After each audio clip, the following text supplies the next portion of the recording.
সবাইকে স্বাগত জানাচ্ছি আজকের এই আলোচনায়। চলুন তাহলে একদম সোজাসুজি জেনে নিই এই দ্রাবক জিনিসটা আসলে কি। চলুন শুরু করা যাক একদম সহজ একটা প্রশ্ন দিয়ে। ভাবুন তো, এক গ্লাস চিনি জলের শরবতে কোনটা বেশি থাকে, চিনি না জল? উত্তরটা তো জানা কথাই, তাই না?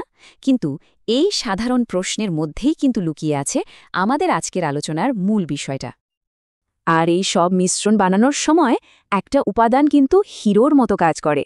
মানে ওটাই অন্য সব জিনিসকে নিজের মধ্যে গুলে নেয় আর পুরো মিশ্রণটার চরিত্রটাই ঠিক করে দেয়। এই প্রধান খেলোয়াড়টারই নাম হল দ্রাবক, বা ইংরেজিতে যাকে আমরা বলি সলভেন্ট। এর সংজ্ঞাটা কিন্তু একদম সোজা। কোনো একটা দ্রবণে যে জিনিসটা পরিমাণে সবচেয়ে বেশি থাকে আর অন্য জিনিসটাকে নিজের মধ্যে গুলে ফেলে, সেটাই হলো দ্রাবক।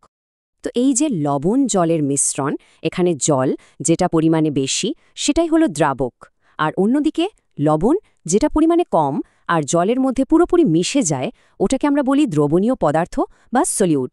এর মানে কি? এর মানে হলো দ্রাবক অন্য পদার্থটাকে এমনভাবে নিজের মধ্যে গুলে নেয় যে মিশ্রণটা একদম একরকম হয়ে যায়। যেখান থেকেই একটুখানি তুলে নেওয়া হোক না কেন, তার স্বাদ, তার গুণ সব একই থাকবে। যেমন ধরুন শরবতের কথা, লবণটা গুলে যাওয়ার পর কি আর আলাদা করে দেখা যায়? যায় না। এটাই হলো সমসত্ব দ্রবণ। তাহলে পুরো ব্যাপারটা যদি একটা সহজ সমীকরণে ফেলি, তাহলে কি দাঁড়ায়?